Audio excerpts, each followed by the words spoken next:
예배 광고입니다. 매월 첫 주 주일 예배는 온 가족이 함께 드리는 예배입니다. 온 가족과 함께 나와 예배 드리시는 동덕 성도님들 되시기 바랍니다. 사순절 구약 통독 새벽 기도회가 진행 중입니다. 사순절의 의미를 묵상하며 함께 기도하고 말씀 앞에 서는 성도님들 되시길 바랍니다. 알림입니다. 신방이 진행 중입니다. 신방 일정은 사무실로 문의해 주시기 바랍니다. 정오의 기도회가 진행 중입니다. 매일 12시 환우분들을 위해 정해진 시간, 장소를 마련해 한마음으로 기도하는 성도님들 되시길 바랍니다. 우리 교회는 유튜브 채널을 운영 중입니다. 예배 및 신앙을 돌아보는 컨텐츠에 성도님들의 많은 이용 바랍니다. 이번 주 아름다운 섬김으로 장성목 집사님께서 떡을 제공해 주셨습니다. 4월 생일자입니다. 박윤희 집사님, 최강순 집사님, 황건우 청년, 배진호 청년, 노승현 청년, 이동래 권사님, 이경신 성도님, 박소연 사모님, 서민지 청년, 임원묵 청년, 김병찬 집사님, 유주희 집사님이십니다. 생일을 맞으신 모든 분들 진심으로 축하드립니다.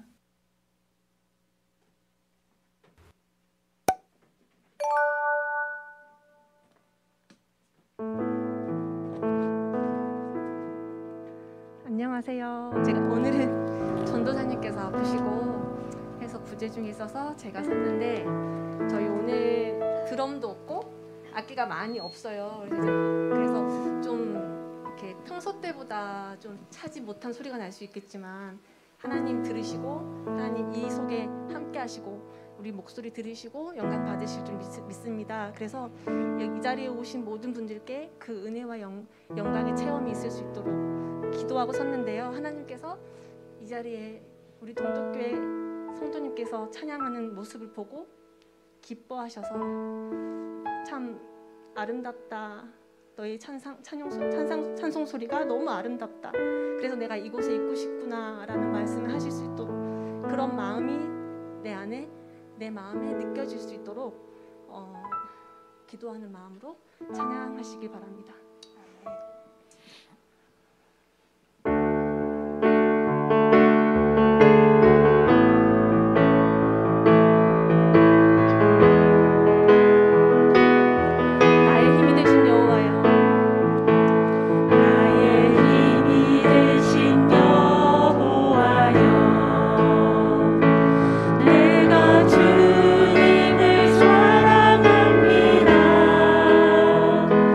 주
길을 가실 때에 날 때부터 맹인된 자를 보신지라. 5절에 내가 세상에 있는 동안에는 세상의 빛이로라. 이 말씀을 하시고 땅에 침을 뱉어 진흙을 이겨 그의 눈에 바르시고 이르시되 실로암 못에 가서 씻으라 하시니 이에 가서 씻고 밝은 눈으로 왔더라. 이스라엘의 명절인 초막절에는 사람들이 실로암 못에 가서 물을 길러 제단에 뿌렸다고 합니다. 그렇기 때문에 실로암은 의미가 있고 중요한 것이었습니다. 실로암은 히브리어로 보냄을 받다입니다. 요한복음에서 예수님은 끝없이 자신을 보냄을 받은 자라고 말씀하셨습니다. 즉 실로암은 예수님을 의미합니다. 사람들은 그 소경이 죄인이기 때문에 죄인이어서 아프다 그렇게 판단하였습니다. 그래서 그 사람이 너무 부정하기에 나에게 닿아서 옮길까 피하고 또 회피하였습니다. 하지만 주님께서는 그를 만나주셨고 말씀하셨고 그대로 행한 소경은 밝은 눈으로 돌아왔습니다. 그대로 행한 소경은 밝은 눈으로 돌아왔습니다. 아멘. 찬양하겠습니다.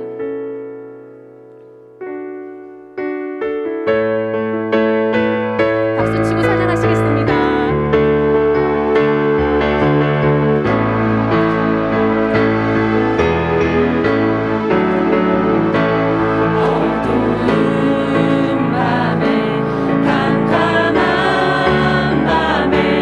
새벽을 찾아 떠나라.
이렇게 회사 출근하면서 그리고 집에 그냥 앉아 있을 때도 예전 같으면 딴 생각하고 그리고 어떻게 해야 되지? 내일 일은 어떻게 해야 되지? 아이들은 어떻게 해야 되지? 이런 생각들로 머리가 가득 찼었는데 요즘은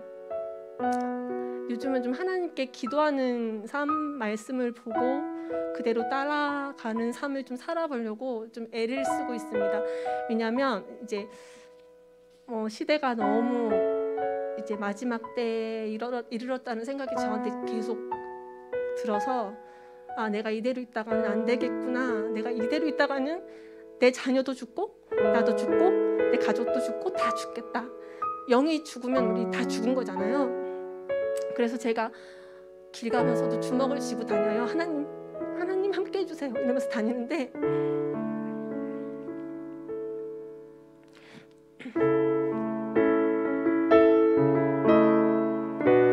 기도하는 하나하나가 다 응답되고 있어요. 그래서 하나님 이렇게 좋은 분이고 이렇게 위대하시고 이렇게 신비로운 분인데 내가 왜 이렇게 오랫동안 내 맘대로 살아보려고 애를 쓰고 살았을까? 그런 생각으로 이제 길 가면서도 울고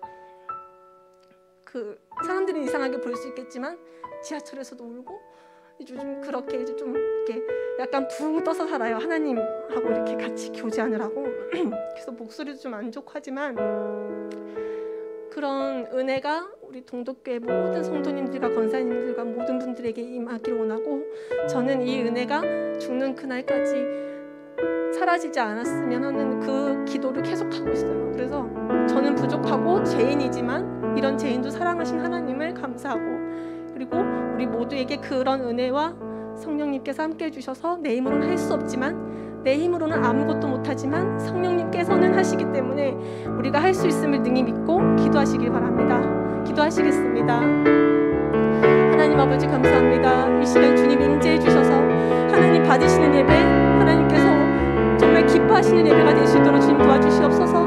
하나님 우리 목사님 말씀 듣고 우리가 그대로 행하여 실로암에 와서 아버지 그대로 행하여서 눈이 밝아진 소경처럼 하나님 우리도 그 말씀 듣고 그대로 행하여서 하나님 눈이 밝아질 수 있도록 주님 도와주시옵소서. 하나님 이 자리에 함께해 주시옵시고 하나님 이 자리에 주님의 영광이 주님의 성령님이 임하여서 모든 성도님들을 만져주시고 하나님 정말 주님 안에 거하고 내가 주 안에 거하고 주님이 내 안에 거해서 하나님 역사가 일어날 수 있도록 도와주시옵소서. 이 마지막 때에 무릎 꿇는 자 되게 하시고 하나님 말씀에 순종하는 자 될 수 있도록 하나님 역사하시고 인도하여 주시옵소서. 하나님 역사하시고 인도하여 주시옵소서. 예수님의 이름으로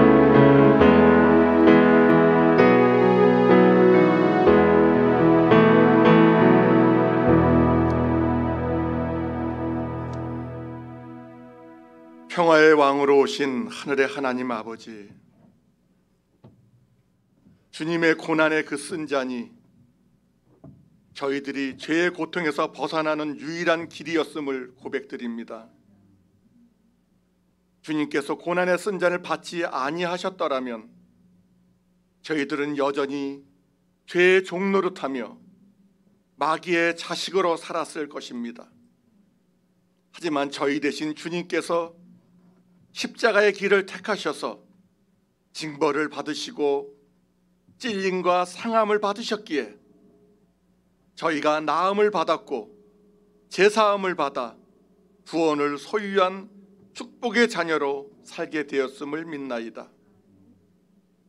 주님의 그 은혜, 그 크신 사랑을 항상 감격하며 누리며 살아가게 하시옵소서. 그럼에도 불구하고 여전히 죄성이 강한 저희들은 하나님이 원하시는 삶을 온전히 살아가지 못한 채 주님의 마음을 아프게 하며 살고 있습니다. 저희들의 죄와 허물을 부디 용서하여 주시옵소서.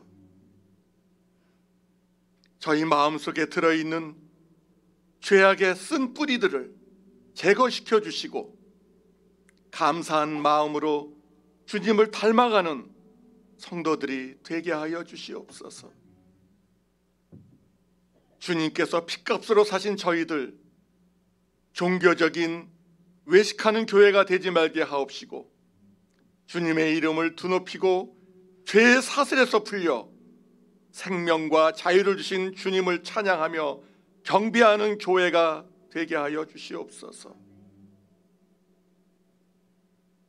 육신의 고난으로 인하여 고통 중에 있는 교우들을 기억하시옵소서. 특별히 심령의 평안함을 허락하시고 최선의 치료를 받음으로 모든 장기들이 회복될 수 있도록 돌보아 주시옵소서. 장기적 코로나19로 인하여 재정적 어려움을 겪고 있는 모든 교우들과 마음의 우울함과 코로나19를 확진으로 고통당하는 모든 교우들을 고쳐주시고 더욱더 하나님을 의지하는 삶 살아갈 수 있도록 선하게 인도해 주옵소서. 특별히 사랑하는 종의 딸 암을 허락해 주셨사오니 그 아이가 다시 주님을 찾게 하시고 하나님 앞에 돌아올 수 있는 좋은 계기가 될 수 있도록 하나님께서 늘 보호하시고 마음으로 인정하게 하여 주옵소서.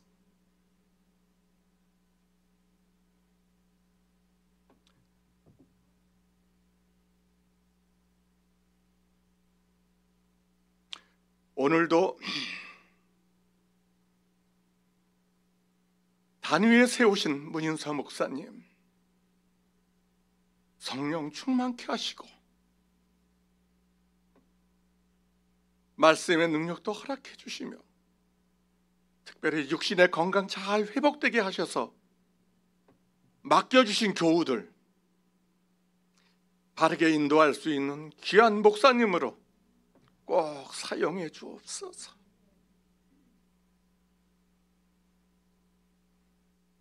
귀한 시간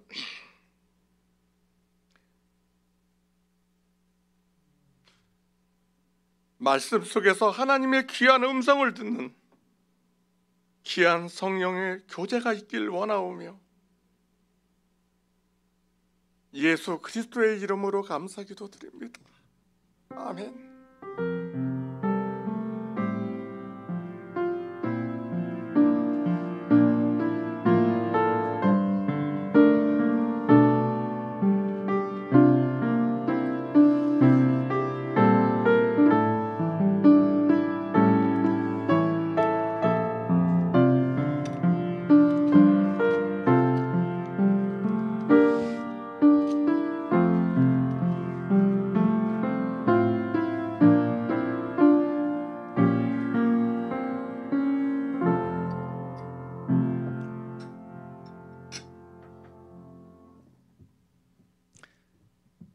여러분들이 기도해 주신 덕분에 그래도 몸이 좀 많이 좋아져서 이렇게 예배 시간에 나오게 됐습니다. 아직도 이제 기침이라든가 뭐 가래도 좀 나오고 좀 어려운 가운데 있지만 이렇게 단위에 서서 말씀을 증거할 수 있게 된 게 얼마나 감사한지 모르겠습니다. 네, 제가 좀 나아지니까 또 우리 장현 전사님이 또 확진이 되셔서 또 못 나오게 되셨습니다. 근데 오히려 이렇게 장현 전사 못 나오시니까 우리 박현희 집사님을 통해서 또 이렇게 귀한 찬양 또 은혜되는 그런 말씀도 들은 것 같습니다. 또 제가 이렇게 2주 동안 못 나오고 또 이렇게 영상으로 예배를 드리다 보니까 어떤 마음이 있는가 하면 내가 하나님을 위해서 일했구나라고 하는 그런 생각이 참 어리석었다라고 하는 그런 마음이 들었습니다. 하나님은 사람을 통해서 일하시고 또 그 사람을 세우셔서 일하시지만 우리가 그렇게 하나님께 쓰임 받을 수 있다라고 하는 것 그것이 얼마나 귀한 일인지 다시 한번 경험하게 되었습니다. 하나님께서 여러분을 하나님의 그 일꾼의 자리로 세우실 때 여러분 그 자리가 얼마나 귀한 자리인지를 깨닫고 그 자리에서 하나님 앞에 영광 돌릴 수 있는 우리 동덕의 모든 교우들 다 될 수 있기를 주님의 이름으로 축원합니다. 우리 하나님 말씀 함께 보시겠습니다. 함께 보실 하나님 말씀은 요한복음 6장 1절에서 12절까지 말씀입니다.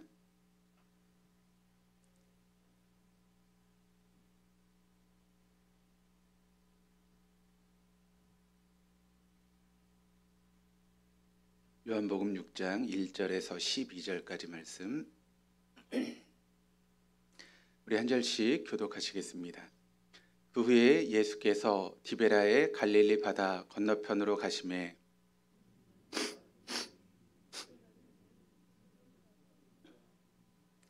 예수께서 산에 오르사 제자들과 함께 거기 앉으시니 예수께서 눈을 들어 큰 무리가 자기에게 오는 것을 보시고 빌립에게 이르시되 우리가 어디서 떡을 사서 이 사람들을 먹이겠느냐 하시니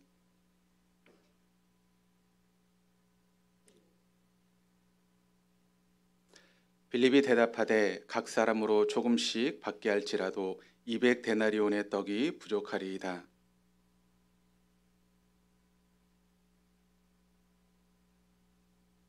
여기 한 아이가 있어 보리떡 5개와 물고기 2마리를 가지고 있나이다.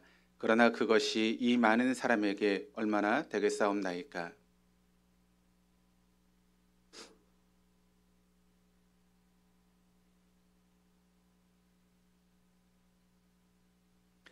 예수께서 떡을 가져 축사하신 후에 앉아있는 자들에게 나눠주시고 물고기도 그렇게 그들의 원대로 주시니라.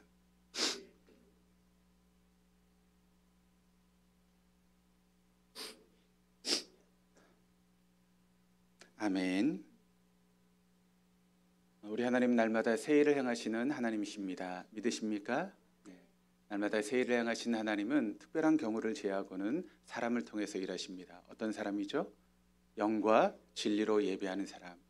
영으로 예배한다라고 하는 것은 성령의 이끄심을 따라 예배하는 것이고 또 진리로 예배한다라고 하는 것은 진리의 말씀 앞에 나를 조종하고 순종하는 것입니다. 우리가 성령의 이끄심을 따라 진리의 말씀 앞에 나를 조종하고 순종하기만 하면 하나님 그런 우리를 사용하셔서 하나님의 새 역사의 주인공이 되게 하실 것입니다. 그러므로 항상 말씀 앞에서 나를 조종하고 순종할 때 우리는 항상 변화된 새로운 삶을 살아갈 수 있게 되는 것이죠. 여러분, 우리가 변화가 끝나면 그때부터 변질이 시작됩니다. 여러분은 어떻게 변화가 끝나셨습니까? 그렇다면 여러분의 삶 가운데 남은 것은 변질밖에 없을 것입니다.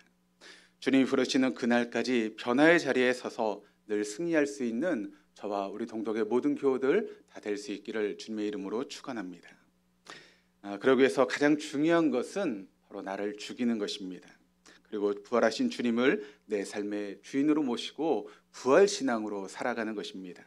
초대교회 성도들이 그와 같이 부활신앙으로 그들의 삶을 살았을 때 그들의 가진 것도 없고 능력도 없었지만 세상에 그들을 감당하지 못하는 그런 능력의 삶을 살았다라고 하는 것을 우리에게 증거하고 있지 않습니까?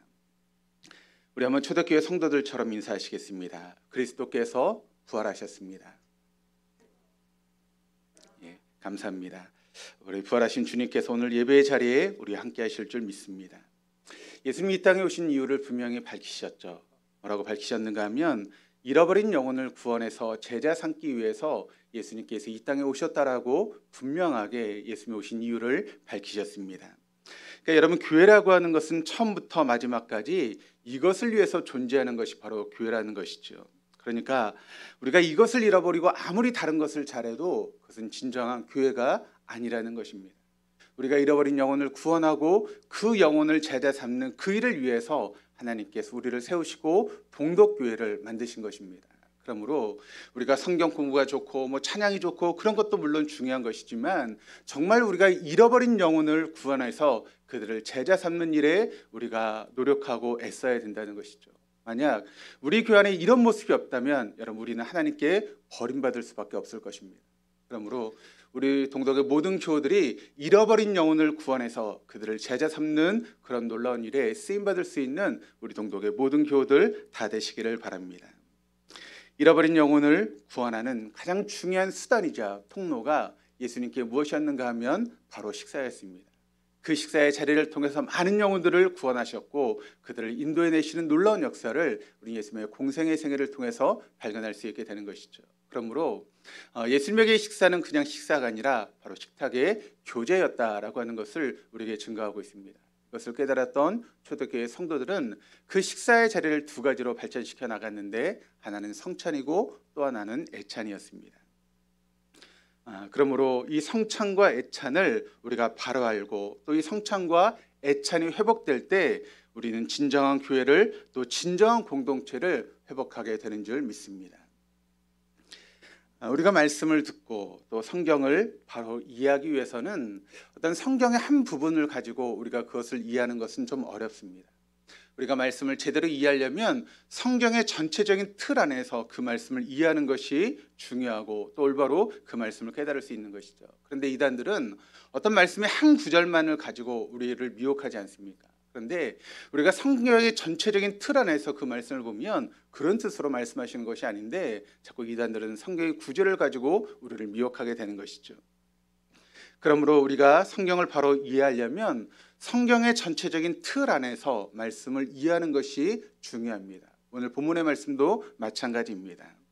그러니까 오늘 본문의 말씀을 우리가 정확하게 이해하려면 성경의 전체의 틀 안에서 이 말씀을 이해할 때 우리가 이 말씀이 주는 의미를 제대로 알 수 있는 것이죠. 그러나 우리가 시간적인 제약 때문에 이 시간에 성경 전체를 다루는 것은 좀 어렵습니다.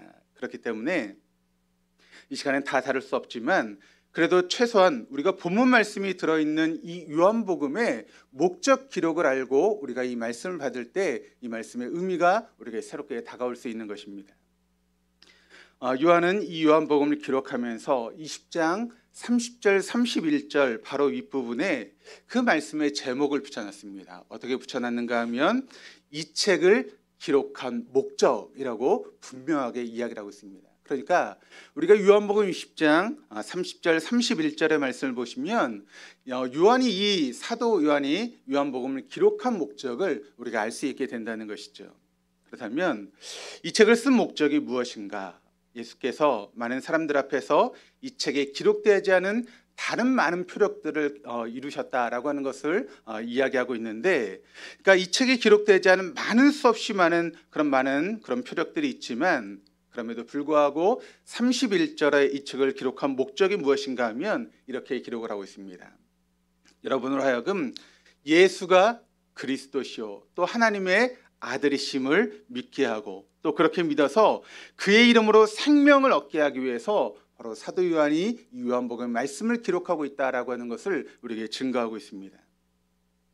여기 나오는 생명이라고 하는 것은 바로 영적인 생명을 의미하고 있는 것입니다. 그러니까 요한이 이 요한복음을 기록한 목적은 여러분 분명합니다. 이 이야기를 읽는 모든 사람으로 하여금 예수가 그리스도라고 하는 것을 깨닫게 하고 그 예수님이 하나님의 아들이시라는 것을 믿게 하고 또 그렇게 믿어서 그의 이름으로 영원한 생명을 얻게 하기 위해서 바로 사도 요한이 이 요한복음의 말씀을 기록하고 있다라고 분명한 기록 목적을 이야기하고 있습니다. 그러니까 요한은 이런 목적을 위해서 요한복음을 기록했는데 예수님께 수없이 많은 이적과 기적을 행하셨음에도 불구하고 바로 이런 목적 안에서 요한은 7개의 표적을 우리에게 증거하며 말씀하고 있다는 것입니다. 그런데 그 7개의 표적 중에 하나가 무엇인가 하면 오늘 본문의 말씀을 통해 나타나고 있는 우리가 잘 알고 있는 오병이어의 기적의 사건입니다.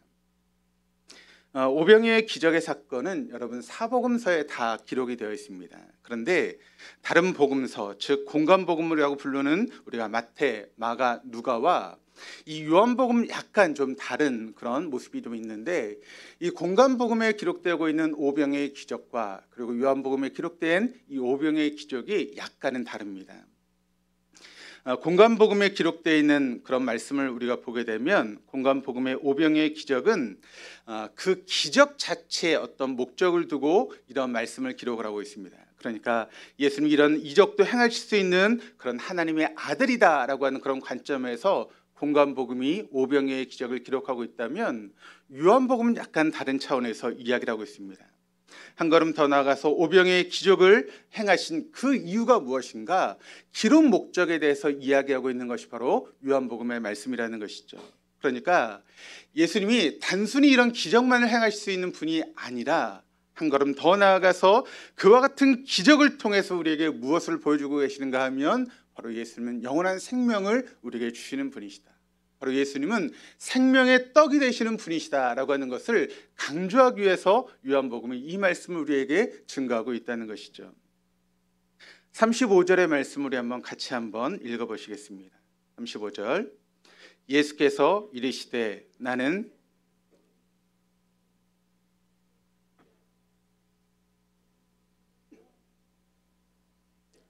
예수님께서 뭐라고 말씀하고 있는가 하면 나는 생명의 떡이다. 그리고 내게 오는 자는 결코 줄이지 않을 것이고 나를 믿는 자는 영원히 목마르지 아니할 것이다 라고 주님께서 말씀하십니다.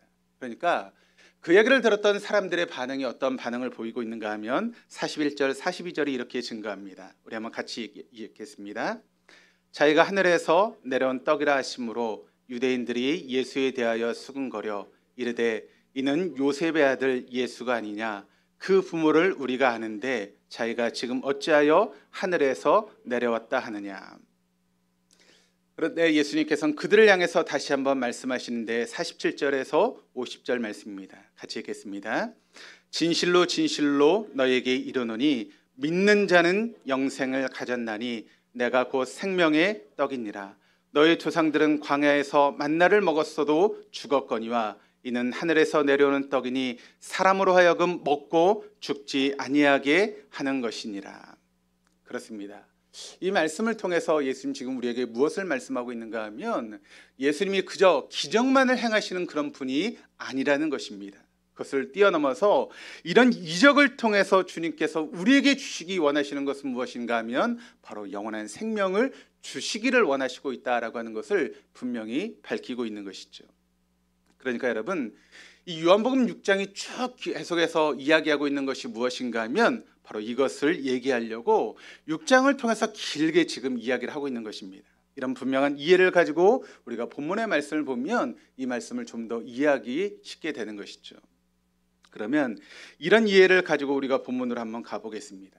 예수님께서 갈릴리 바다 건너편으로 가시자 수없이 많은 사람들이 예수님 앞에 나오게 되었습니다. 그리고 예수님 산에 올라가서 제자들과 함께 앉으셨죠. 그렇다면 거기서 예수님께서 무엇을 하셨는가? 바로 오병이의 기적으로 요한복음 바로 넘어가고 있지만 다른 공간복음을 보면 이제 거기에 첨가된 말씀들이 있습니다. 마가복음 6장 34절 35절 말씀 보시면 이렇게 기록을 합니다. 예수께서 나오사 큰 무리를 보시고 그 목자 없는 양 같음으로 인하여 불쌍히 여기사 이에 여러 가지로 가르치시더라. 때가 저물어 가매 제자들이 예수께 나와 여짜오되 이곳은 빈들이요 날도 저물어 가니. 그러니까 요한복음에 나오고 있지 않지만 다른 공간복음에 보면 예수님께서 오병이의 기적을 베푸시기 전에 무엇을 하셨는가 하면 무리들에게 여러 가지 말씀을 하셨다라고 기록을 하고 있습니다. 또 누가복음 9장 11절 말씀 보니까 거기에 뭐라고 말씀하고 있는가 하면 하나님 나라의 그런 말씀을 했다. 하나님 나라에 대해서 말씀해 주셨다라고 하는 것을 이야기를 하고 있죠. 그러니까 우리가 공간복음의 말씀을 종합해서 보면 예수님께서 수없이 많이 나온 사람들에게 날이 저물 때까지 말씀을 하셨다는 것입니다. 하나님 나라에 대해서 또 하나님의 영광에 대해서 여러 가지로 사람들에게 말씀을 가르치고 계셨다는 것이죠. 그런데 그렇게 말씀을 가르치는 그런 시간이 점점 흘러가면서 날이 어두워지기 시작했다는 것입니다. 사람들은 이제 각자 집으로 돌아갈 때가 되었다라고 생각하게 되었겠죠. 그런데 본문의 이야기는 거기서 끝나지 않습니다. 오병이의 기적을 예수님께서 행하셨다라고 하는 것을 이야기를 하고 있는데 제가 여러분에게 한번 질문을 던지겠습니다. 한번 곰곰이 생각해 보시기를 바랍니다. 만약 예수님께서 하나님의 나라에 대해서 이야기를 하시고 또 예수님이 우리에게 생명을 주시는 그런 생명의 떡이 되시는 분이다라고 하는 것을 그냥 말씀하시는 것으로 끝이 났다면 사람들이 여러분 예수님이 어떤 분이신지를 알았을까요? 그저 그렇게 이야기하고 또 하나님 나라에 대해서 이야기하는 것으로 그것으로 끝나버렸다면 그 이야기를 듣고 예수님이 정말 생명의 떡이라는 것을 사람들이 깨닫게 되었을까요? 그럼 어떻게 생각하십니까? 물론 그럴 수도 있지만 그렇지 않을 수도 있다는 것이죠. 그래서 예수님께서 그렇게 하나님의 나라에 대해서 이야기하시고 또 예수님께서 생명을 주시기 위해서 이 땅에 오셨다는 것을 말씀하신 후에 바로 오병이의 기적을 행하시고 있었다는 것입니다.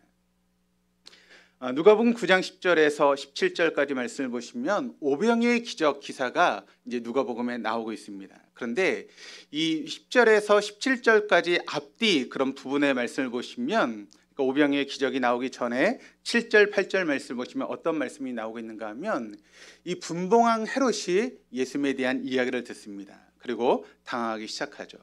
사람들은 뭐라고 이야기를 하는가 하면 그 예수가 어떤 사람들은 죽은 요한이 다시 살아났다고 이야기하는 사람들도 있고 어떤 사람들은 엘리야가 나타났다라고 이야기하는 사람들도 있고 어떤 사람들은 선지자 중에 옛 예언자 중에 살아났다라고 말하는 사람들이 있다라고 하는 그런 이야기를 듣고 분봉한 헤롯이 놀라는 사건이 나오고 있습니다. 그리고 나서 이제 오병이의 사건이 나오고 있죠. 그런데 그 오병이의 사건이 끝나고 나는 18절, 19절 말씀을 보시면 7절, 8절에 나오는 말씀과 유사한 말씀이 나오고 있습니다. 이렇게 기록을 합니다. 예수께서 따로 기도하실 때 저들이 주와 함께 있더니 물어 이르시되 무리가 나를 누구라 하느냐. 다른 사람이 이르되 세례 요한이라 하고 더러는 엘리야라 더러는 선지자 중에 한 사람이 살아났다 하나이다 라고 그렇게 이야기했다는 것입니다. 그러니까 이 누가복음 말씀을 보면 오병이의 사건이 있고 앞뒤로 나오는 말씀이 비슷한 말씀이 지금 기록이 되고 있다는 것이죠. 사람들은 예수를 가르쳐서 뭐라고 이야기를 하는가 하면 세례 요한이 살아났다고 이야기를 합니다. 또 어떤 사람들은 엘리야라고 이야기하는 사람들도 있습니다. 어떤 사람들은 옛 선지자 중에 한 사람이라고 이야기하는 사람들이 있습니다. 근데 그때 주님께서 뭐라고 이야기하십니까? 누가복음 9장 20절 말씀을 통해서 베드로에게 이렇게 이야기하시죠. 예수께서 이르시되 너희는 나를 누구라 하느냐. 베드로가 대답하여 이르되 하나님의 그리스도 신이이다 하니. 그러니까 사람들은 예수님에 대해서 어떻게 이해하고 있었는가 하면 여러 선지자 중에 한 사람으로 그렇게 이해하고 있었다는 것입니다. 그런데 그런 그들에게 당신이 누구신지 정확하게 알려주시기 위해서 예수님께 행하신 것이 무엇인가 하면 바로 오병이의 사건이었다는 것이죠. 이 사건을 경험했던 직후에 베드로가 여러분 예수님에 대해서 뭐라고 이야기를 하고 있습니까? 정확하게 예수님이 어떤 분이신지에 대해서 바로 베드로가 이야기하고 있지 않습니까? 예수님이 단순히 예언자 중에 한 사람이 아니라 바로 예수님은 하나님의 그리스도십니다. 하나님이 보내신 구세주이시고 또 하나님의 아들이십니다라고 하는 정확한 표현을 베드로가 오병이의 사건 이후에 하고 있는 그런 모습을 우리가 말씀을 통해서 보게 된다는 것이죠. 그러니까 여러분 그 오병이의 사건을 통해서 우리가 알 수 있는 것은 무엇인가 하면 그것은 단순한 식사가 아니었다는 것이죠. 바로 식탁의 교제였다라고 하는 것을 우리가 이 사건을 통해서 발견할 수 있게 된다는 것입니다. 누가복음 9장 14절 말씀을 보니까 이렇게 이야기합니다. 이는 남자가 한 5,000명 되밀어라. 제자들에게 이르시되 때를 지어 한 50명씩 앉히라 하시네. 그러니까 예수님이 무리들의 허기진 배를 채우신 것이 아니라는 것입니다. 그러니까 단순히 그들이 배고픔만을 해결하기 위해서 오병이의 사건을 기록한 것이 아니었다라고 하는 것을 알게 되죠. 그러니까 한 50명씩 무리를 지어서 그렇게 앉게 하셨다는 것입니다. 그렇다면 여러분 한번 생각해 보시길 바랍니다. 그 50명의 사람들이 무리를 지어서 모여서 함께 식탁을 하면서 식탁의 교제를 나누고 있습니다. 그렇다면 그들이 모여서 그냥 꾸역꾸역 보리떡과 물고기만 먹었을까요? 한번 생각해 보시길 바랍니다. 어느 정도 이제 배가 불러오기 시작하면서 그들이 여러 가지 이야기를 함께 나누지 않았겠습니까? 예수님께 사셨던 그런 이야기를 하게 되고 또 자신들에게 이렇게 음식을 주시고 계신 예수님이 누구신가에 대해서 아마 그들이 서로 이야기를 나누는 그런 시간이 되었을 것입니다. 예수님이 그저 말씀만 가르치시고 떠나신 것이 아니라 오병이의 기적을 행하신 이유가 바로 여기에 있다라고 하는 것을 우리는 잊지 말아야 하는 것입니다. 우리 이 말씀을 통해서 굉장히 중요한 깨달음을 얻게 되죠. 여러분 우리가 이렇게 주일날 모여서 예배를 드리고 말씀을 듣지 않습니까? 그런데 말씀을 듣는 것만으로 끝나면 안 된다는 것입니다. 오해하지 마시기를 바랍니다. 말씀에 능력이 없다는 그런 이야기가 결코 아닙니다. 그러니까 예수님께서 여러분 하나님 나라의 비유에 대해서 말씀하시면서 첫 번째 내리셨던 그 비유의 말씀이 어떤 말씀인가 하면 바로 밭에 대한 그런 말씀이셨습니다. 4가지 비유의 밭. 그런 생명의 씨앗이랄지라도 그 씨앗이 어디에 떨어지냐에 따라서 여러분 100배의 결실을 맺을 수도 있고 결실을 맺지 못할 수도 있다라고 하는 것을 우리가 말씀하고 있지 않습니까? 똑같은 씨앗입니다. 그런데 그것이 돌짝에 떨어지고 가시밭에 떨어지고 길가에 떨어질 때는 그것이 열매를 맺지 못했습니다. 그런데 좋은 옥토에 떨어지게 됐을 때 똑같은 씨앗이었는데 거기서 100배의 풍성한 열매를 맺을 수 있다라고 하는 것을 비유로 말씀하셨죠. 그 얘가 우리에게 주는 의미가 무엇입니까? 우리가 말씀을 들을 때 어떤 마음의 밭으로 말씀을 듣느냐에 따라서 풍성한 열매를 맺을 수도 있고 그렇지도 못할 수도 있다라고 하는 것을 우리에게 말씀하고 있는 것 아니겠습니까?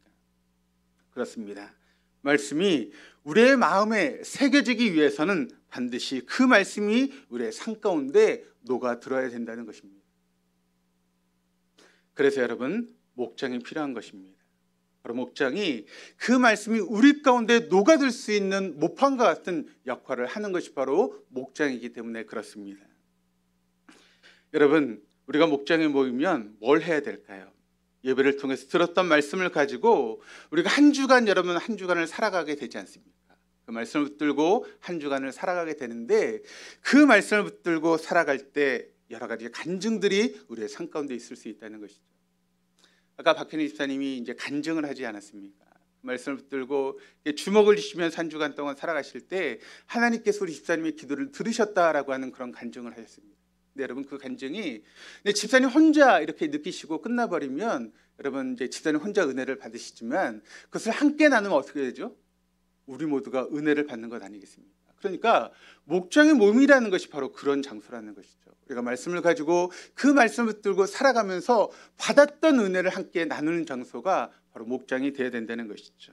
그리고 우리가 함께 나누는 기도의 제목들, 장로님이 아까 기도하시면서 나름대로 기도의 제목을 내놓지 않으셨습니까? 그렇다면 우리가 그 기도의 제목을 들고 목장 안에서 함께 기도하는 것입니다. 이것들을 목장 모임을 통해서 풀어내면서 우리가 함께 더 예수님을 깊이 알아갈 수 있는 그런 장소가 바로 목장이 되어지는 것이죠. 그래서 그런 의미에서 이 목장은 단순히 식사만 하는 자리가 아니라는 것입니다. 바로 식탁의 교제의 자리가 된다는 것이죠. 거기서 예수님과 함께 우리의 모든 것들을 풀어내는 그런 자리가 바로 목장의 자리가 되는 것입니다. 계속해서 보면 5절 말씀을 한번 보도록 하시겠습니다. 같이 읽겠습니다. 예수께서 눈을 들어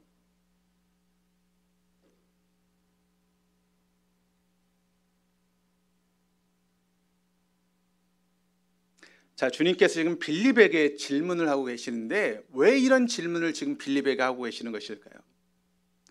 예수님이 오병이의 기적을 행하신 이유가 예수님이 우리에게 영생을 주시는 분을 믿게 하려고 바로 이런 오병이의 기적을 행하셨다라고 말씀하고 있는데, 그렇다면 여러분, 그런 능력을 보이시려면 예수님 충분히 능력이 있기 때문에 그냥 말씀으로 명령하셔서 돌을 떡으로 만들어도 충분히 여러분 그런 이적을 행하실 수 있는 분 아니시겠습니까? 그런데 굳이 빌립에게 이런 이야기를 하시고 있는 이유가 무엇 때문일까요?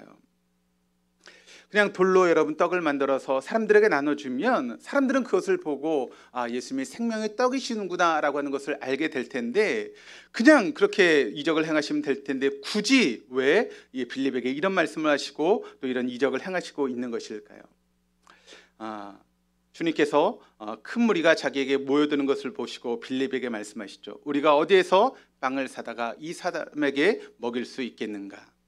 이 질문하신 이유를 이제 성경에 뭐라고 말씀하고 있는가 하면 이렇게 이야기합니다. 이렇게 말씀하시는 분 친히 어떻게 하실지를 아시기 때문에 빌립을 시험하시기 위함이다라고 이야기를 하고 있습니다. 그러니까 빌립에게 지금 이런 질문을 던지고 있는 것은 빌립을 시험하시기 위하시다. 그러니까 거기에 있는 빌립뿐만 아니라 제자들에게 좀 더 나아가서 본문을 듣고 있는 우리 모두를 시험하기 위해서 지금 주님께서 이런 말씀을 물어보고 있다는 것이죠. 하나님 여러분 어떤 분이십니까? 하나님 지금도 수없이 많은 기적을 행하실 수 있는 분이십니다. 여러분, 우리 하나님이 어떤 분이십니까? 우리 하나님은 영원하신 분이십니다. 우리 하나님은 불변하신 분이십니다. 우리 하나님은 전지하신 분이시고 우리 하나님은 전능하신 분이십니다. 하나님 무소부지하시고 하나님은 우리의 절대 주권자가 되시는 분이십니다. 하나님이 세우시면 여러분 허물 자가 없고 하나님 문을 여시면 닫을 자가 없는 그런 분이 바로 우리가 믿고 있는 하나님 아니시겠습니까? 그렇다면 지금 예수님 빌립에게 네가 그것을 믿고 있느냐라고 하는 것을 지금 시험하고 계시다는 것이죠. 7절 말씀을 보니까 이렇게 이야기를 합니다. 빌립이 대답하되 각 사람으로 조금씩 받게 할지라도 200데나리온의 떡이 부족하리이다. 이 질문에 대해서 빌립은 아쉽게도 예수님의 시험에 합당할 만한 그런 만족할 대답을 드리지 못하고 있습니다. 지금 여기에 있는 모든 사람들이 남자 장정만 5,000명이고 부녀자까지 합치면 2만 명이 넘는 사람들입니다. 그 사람들에게 떡을 주려고 하면 한 200데나리온의 떡이 필요합니다. 여러분, 그 당시 한 데나리온은 한 사람의 하루의 품삯입니다. 그러니까 지금으로 따져서 그냥 적게 잡아서 10만 원이라고 해도 여러분 200데나리온이면 얼마가 됩니까? 2천만 원이 되는 그런 큰 돈입니다. 하나님, 2천만 원이 되는 돈이 있어야 우리가 이 사람들을 먹일 수 있겠습니다. 우리가 어떻게 여러분 그것을 할 수 있겠습니까? 주님, 이것은 돈이 있다고 되는 것도 아닙니다. 지금 이야기가 무슨 이야기라고 있습니까? 정말 예수님께서 원하시는 대답이 이런 대답을 들으시려고 지금 주님께서 빌립에게 물어보고 계실까요?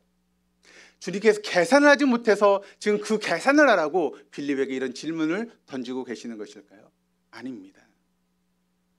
주님, 우리 계산을 죽었다 깨어나도 이 사람을 먹일 수 없습니다. 그러나 주님은 하실 수 있습니다. 이 대답을 주님께서 듣기 원하셨던 것 아닐까요?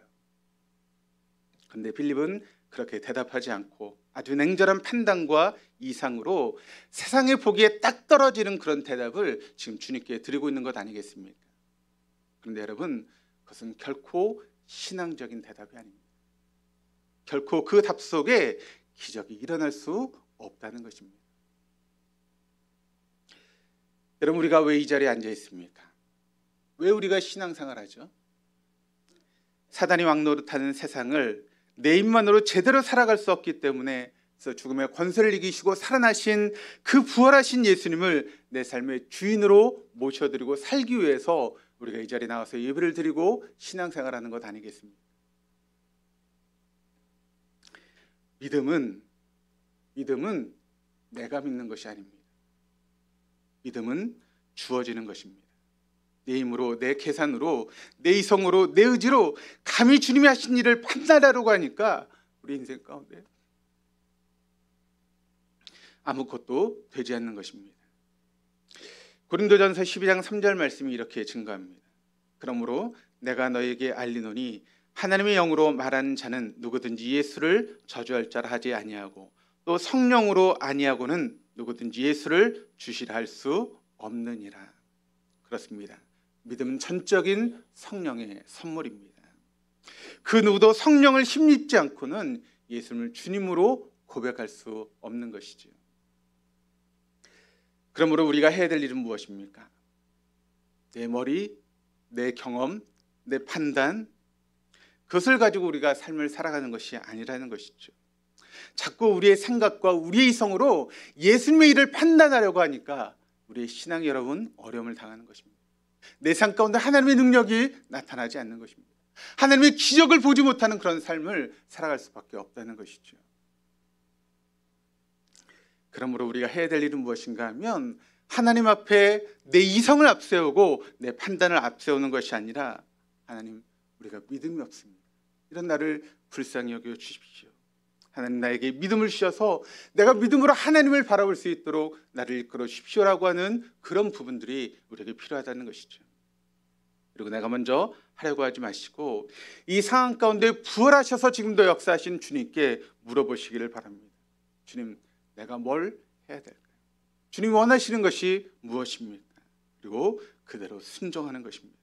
그럼 우리는 우리의 삶 가운데 주님의 일을 보게 될 것입니다. 제가 처음에 설교 시간에 계속 여러분 강조하면서 반복하는 게 있지 않습니까? 영과 진리로 예배하는 것. 영은 성령의 이끄심을 따라 예배하는 것이고, 진리는 진리의 말씀 앞에 나를 조종하고 순종하는 것이다 라고 말씀을 드렸습니다. 여러분, 하나님께서 말씀하신 그 말씀을 우리가 붙들고 그 말씀에 순종할 때 우리의 삶 가운데 놀라운 이적을 우리가 경험할 수 있게 된다는 것이죠. 하나님은 또 지금도 하나님을 믿는 사람들은 모든 상황 속에서 지금도 시퍼렇게 살아계셔서 우리 함께 하신 하나님을 믿는 사람들입니다. 이 믿음을 갖고 살아가는 사람과 이 믿음이 없이 살아가는 사람은 여러분 너무나 다른 삶을 살아갈 수밖에 없다는 것이죠. 우리가 이것 때문에 여러분 신앙생활하는 것입니다. 이것 때문에 힘들고 어렵지만 예배당에 나와서 예배를 드리는 것입니다. 빌립과 같이 그저 내가 판단하고 내가 계산하고 내가 아니면 아니고 내가 맞으면 맞는 그 같은 삶을 살아가는 것이 아니라는 것입니다. 모든 우주가 마치 나 중심으로 돌아가는 것처럼 착각하는 그런 삶을 살아가는 것이 결코 아니라는 것이죠. 하나님이 온 우주 만물의 주인이심을 확실하게 믿고 그 주님을 붙들고 살아가는 것이 바로 신앙 생활인 줄 믿습니다. 예수님 빌립을 시험하신 후에 이렇게 말씀하십니다. 우리 빌립보서 9장 말씀을 다시 한번 읽겠습니다. 예수께서 이르시되 너희가 먹을 것을 주라 하시니 여짜오되 우리에게 물고기 5개와 보리떡 5개와 물고기 2마리밖에 없으니 이 모든 사람을 위하여 먹을 것은 할 수 없나이다 하니. 예수님 빌립을 제자들을 시험하셨다라고 말씀을 드렸습니다. 그리고 계속해서 제자들에게 말씀하십니다. 너희들이 먹을 것을 주어라. 그런데 이 말씀을 들었던 빌립은 꿈쩍도 하지 않고 그냥 있습니다. 안드레가 바삐 움직여서 무리들 가운데 하나의 도시락을 예수님께 가지고 오게 되죠. 그야말로 보잘것없는 도시락 아니었겠습니까? 그런데 여러분 그것으로 충분했다는 것입니다. 보면 11절 말씀을 우리 같이 한번 읽으시겠습니다.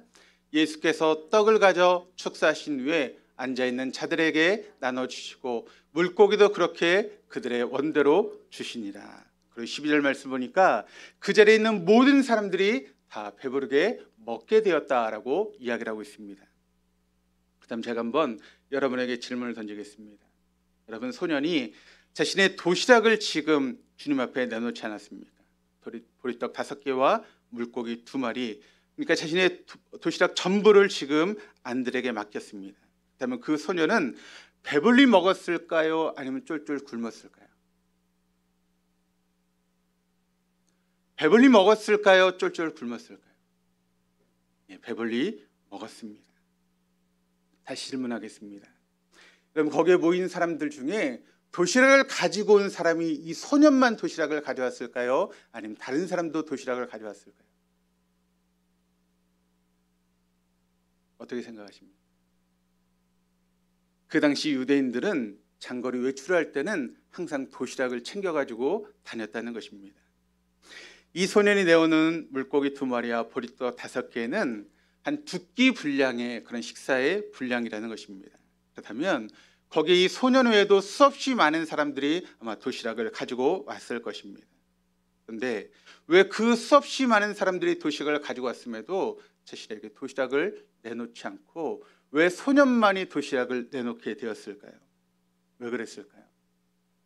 많은 사람이 도시락을 가져왔는데 왜 소년만 안드레에게 그 도시락을 주었을까요? 아마 이런 생각이 있었을 것입니다. 자기 도시락을 내놓으면 아마 자기는 쫄쫄 굶을 것이라고 생각했을 것입니다.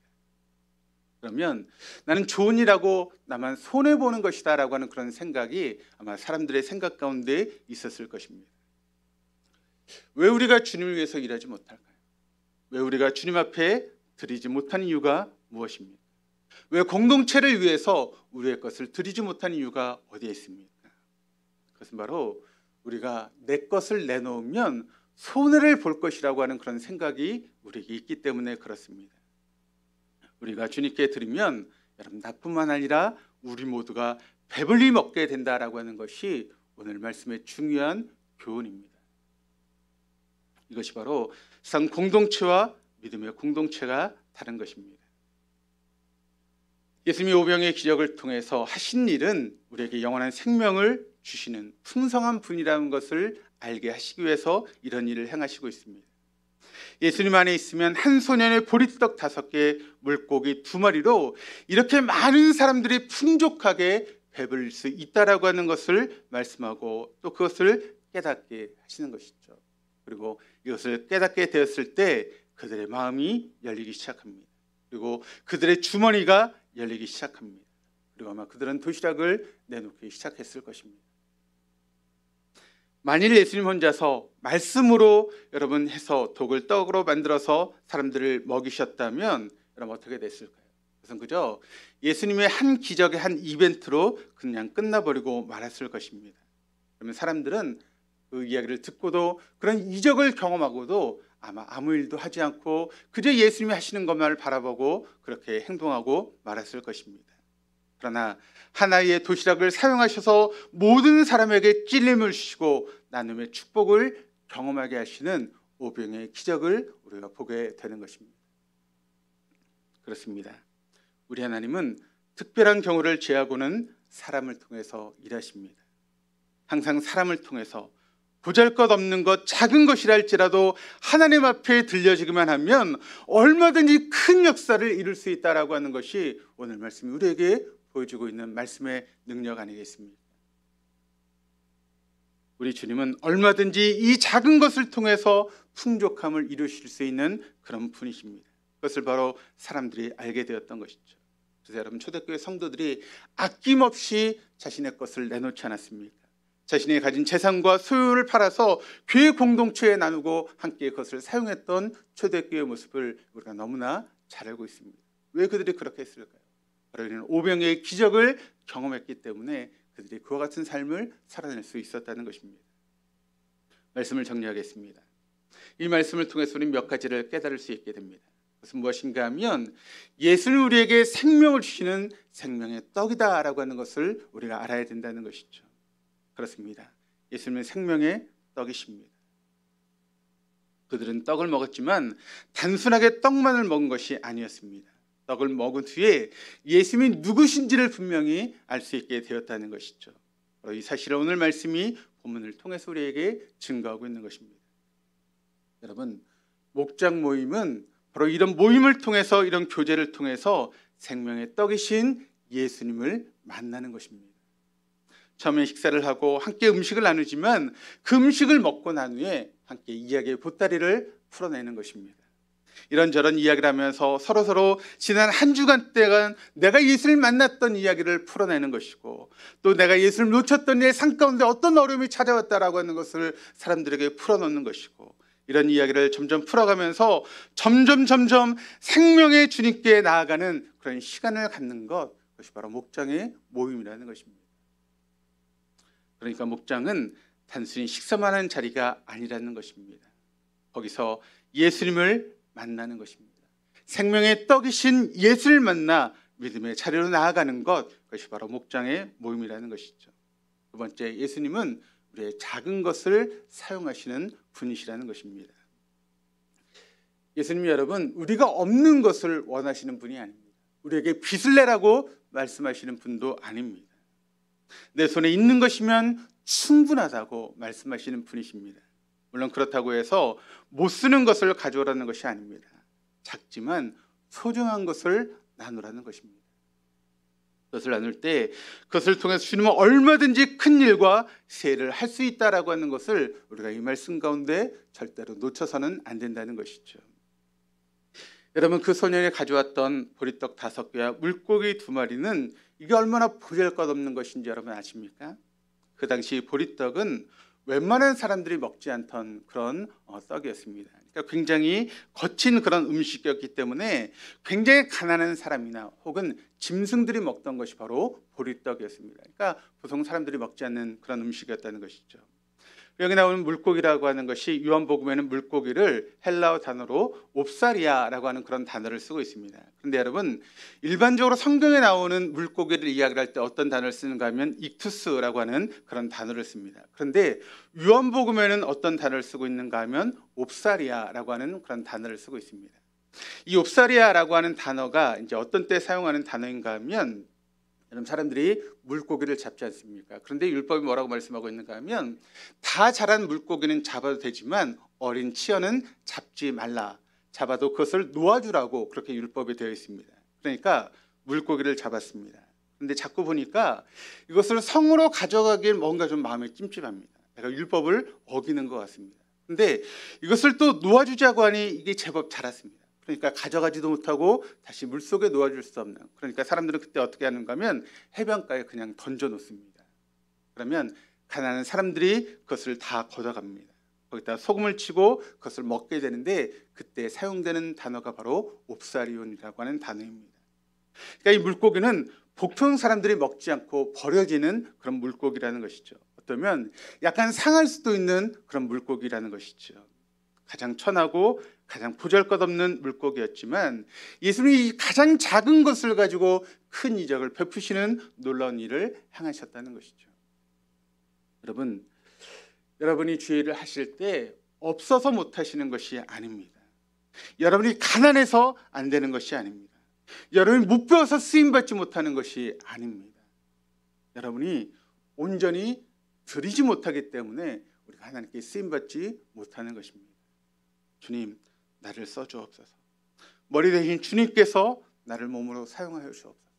내가 부족하고 연약하지만 주님은 얼마든지 나를 통해서 큰 일을 행하실 수 있습니다. 그런 나를 사용하여 주옵소서. 한번 물어보겠습니다. 여러분, 100 더하기 무한대는 몇입니까? 10만 더하기 무한대는 몇입니까? 억 더하기 무한대는 몇입니까?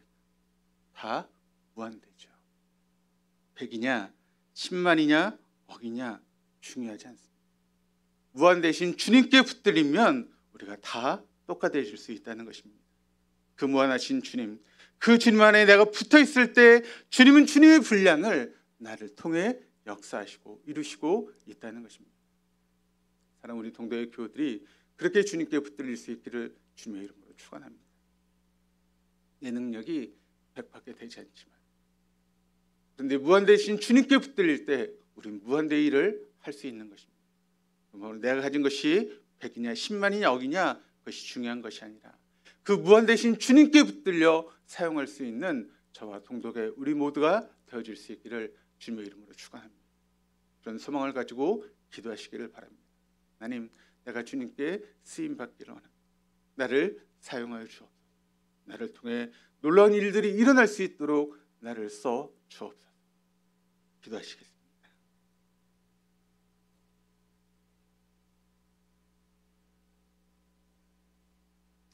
우리 시간 함께 기도하실 때 우리가 들었던 말씀을 기억하면서 기도하시겠습니다.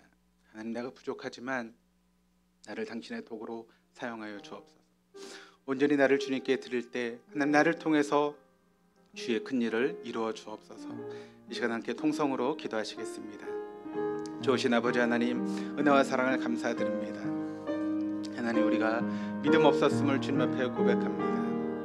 우리의 믿음 없음을 용서하여 주시고 이제 주님 앞에 그 주님의 능력을 바라보며 주님 앞에 나아갈 수 있도록 인도하여 주옵소서. 내가 100의 능력밖에 되지 않지만 무한대신 주님 앞에 나를 드릴 때 내가 주님의 무한대 일을 할 수 있음을 오늘 말씀을 통해 깨닫습니다. 하나님, 우리 목장에서 그런 교제가 나눠질 수 있게 하시고 그런 간증이 나눠질 수 있는 좋은 장소가 되어줄 수 있도록 인도하여 주셔서 주님께서 나를 위해서 일하시다고 나를 통해서 역사하셨다라고 하는 그런 간증들이 우리 모두 가운데 일어나고 또 나눠질 수 있는 우리 목장의 모임이 되어줄 수 있도록 하나님 붙들어 주시고 인도하여 주시옵소서. 감사드리며 예수 그리스도 이름으로 기도합니다. 아멘.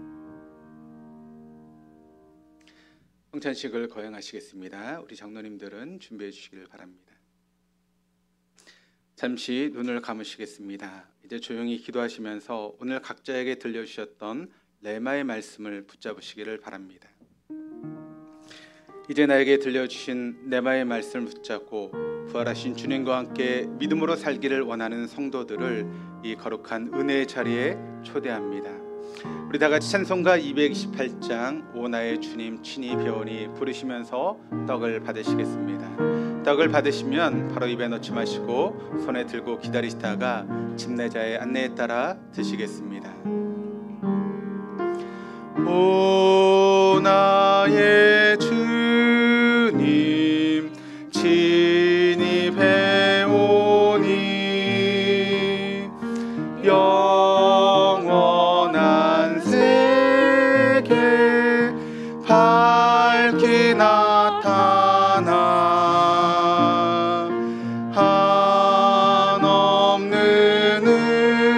은혜 길 누리니 주님께 모든 염려 맡기리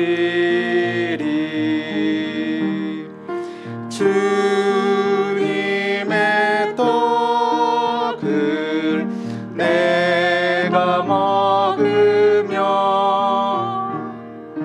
주님의 잔을 내가 마시고 근심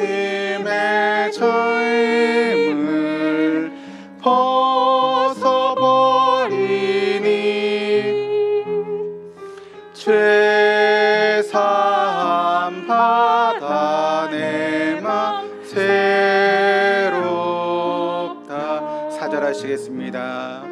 주님의 성찬 받을 때마다 하늘의 기쁨 미리 맛보고 어린 양 잔치 참여함 같이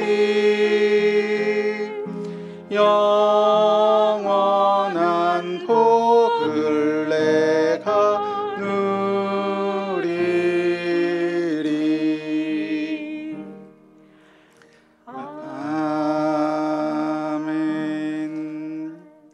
우리 받으신 것에 위에 이제 비닐을 떼시면 거기에 이제 떡이 나옵니다. 떡을 들고 계시기를 바랍니다. 내가 여러분들에게 전한 것은 주께 받은 것입니다. 주 예수께서 잡수시던 밤에 떡을 들어 축복하시며 말씀하셨습니다. 이것은 너희를 위하여 내어주는 나의 몸이니 이것을 먹을 때마다 나를 기억하여라. 사랑하는 성도 여러분, 우리 손에 들려진 이 작은 떡은 우리가 받아야 될 진노와 고통을 대신 담당하시기 위해서 채찍에 맞으시고 찢기시고 십자가에 못 박히신 예수의 몸을 의미합니다. 이 떡에 참여함으로 신적 교환을 이루어주신 주님의 임재를 경험하며 온 교회가 주님 안에서 한 몸을 이루는 은혜가 있기를 주님의 이름으로 축원합니다. 다 함께 떡을 받으시겠습니다.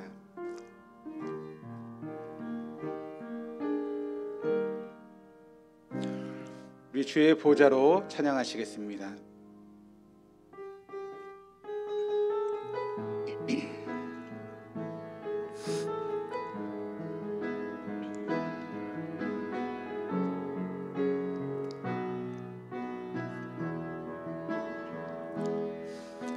주의 보좌로 나아갈 때에 어떻게 나가야 할까?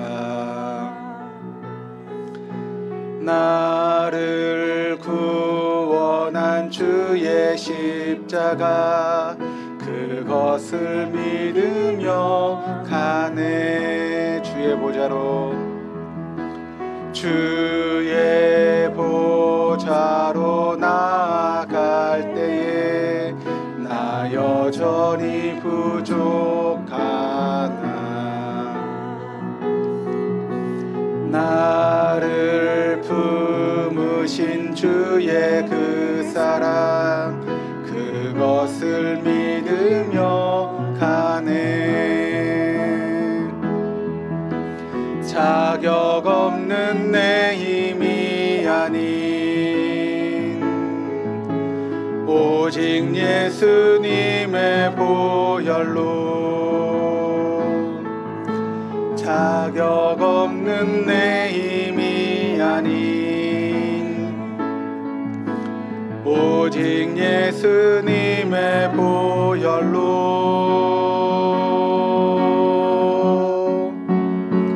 십자가의 보혈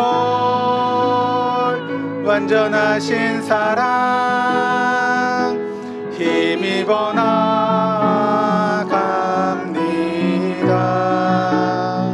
십자가의 보혈 완전하신 사랑 힘입어 예배합니다.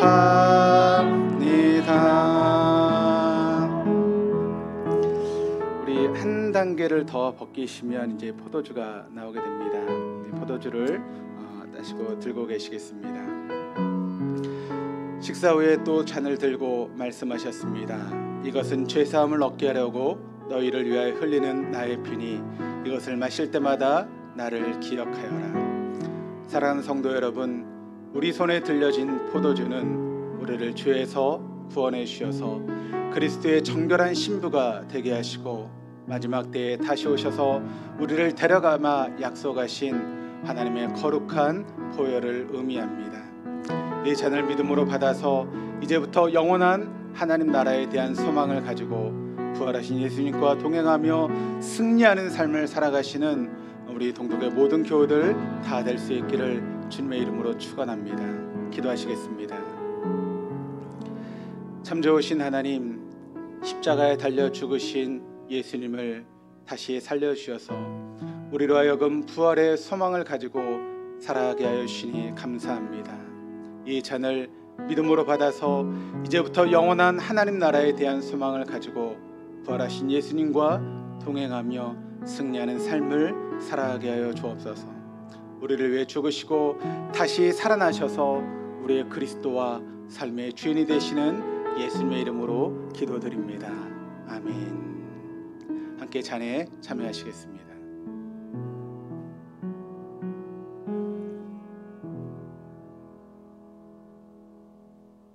우리 화면을 보시면서 파송의 인사 함께 나누시겠습니다. 우리 주님은 십자가에 달려 죽으셔서 우리의 저주를 축복으로 바꿔주셨습니다. 우리 주님은 십자가에 달려 죽으셨다가 다시 살아나셔서 우리의 그리스도와 주가 되셨습니다. 우리 주님은 마지막 때에 다시 오셔서 우리를 어린 양의 혼인잔치에 초대해 주실 것입니다. 성찬을 받은 여러분, 이런 믿음을 가지고 세상으로 나아가 축복의 통로로 살아가십시오. 읽어주시죠.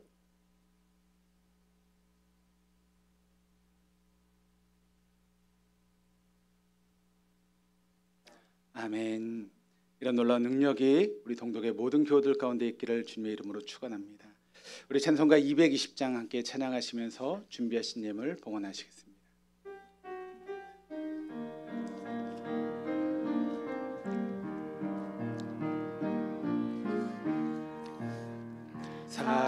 사랑하는 형제님 앞에 형제자매 한자리에 크신 은혜 생각하며 즐거운 찬송 부르네. 내 주 예수 본을 받아 모든 사람 내 몸같이 환난 근심 위로하고 진심으로 사랑하세. 사랑하는 주님 앞에 온갖 충성 다 바쳐서 외로우나 즐거우나 주님만 힘써 섬기네. 한 몸같이 거룩한 손 제자들의 발을 씻어 남 섬기는 종의 도를 몸소 행해 보이셨네. 사랑하는 주님 예수 같은 주로 섬기나니 한 피 바다 한 몸 이룬 형제여 친구들이여 한 몸같이 친밀하고 마음으로 하나 되어 우리 주님 크신 뜻을 지성으로 준행하세. 드린 예물을 위해서 기도하시겠습니다. 돌박 같은 인생길을 걸어갈 때에도 저희들의 삶을 지켜주시고 우리의 모든 필요를 채워주시는 하나님 아버지, 목마른 자에게 물이 되어주시고 배고픈 자에게 떡이 되게 하시는 주님의 크신 은혜에 감사를 드립니다. 세상의 명예도 성공도 주님께서 주시지 않으면 다 헛된 것임을 알게 하시고 주님 안에서 날마다 참된 평안과 행복을 찾게 하시니 감사드립니다. 세상 고난을 다 짊어지시고 가시는 주님으로부터 받은 바 은혜와 사랑을 감사하며 오늘도 11조와 거룩한 예물을 주님 앞에 봉헌하여 드립니다. 때때로 내려주시는 은밀하신 도움과 인도하심에 감사드리며 감사의물을 드립니다. 성경헌금과 건축헌금, 그리고 주정헌금과 주일헌금, 또 구제헌금과 장학헌금, 여러 가지 명목으로 우리의 마음을 담아 드리는 모든 예물을 연락하여 주셔서 다음이 없는 복과 놀라운 은혜가 우리에게 임할 수 있도록 인도하여 주옵소서. 또 교회를 위해서 보이지 않는 곳 수고하시는 귀한 손길들이 있습니다. 수고한 대로 갚으신 하나님의 복과 은혜가 그들 모두 가운데 임할 수 있도록 인도하시고, 또 여러 가지 사정으로 이 자리에 나오지 못한 교인들을 주님 기억하여 주셔서 어디 있든지 이 자리를 기억하고 함께 예배할 수 있도록 그들의 마음과 환경과 여건을 허락하여 주시옵소서. 감사드리며 예수 그리스도 이름으로 기도드립니다. 아멘. 다 같이 일어나셔서 파송의 찬양 함께 찬양하시겠습니다.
지금은 우리 주 예수 그리스도의 은혜와 아버지 하나님의 무한하신 사랑하심과 성령님의 인도하시며 교통하시며 내주하심이 이제 우리의 목장을 통해 우리의 삶을 간증하며 또 우리가 부족한 능력이지만 무한되신 하나님께부터 주님의 일을 감당하기를 다짐하는 우리 동독의 모든 교우들과 그 가정과 하시는 모든 일들 위해 지금부터 영원토록 함께 하시기를 간절히 축원하옵나이다. 아멘.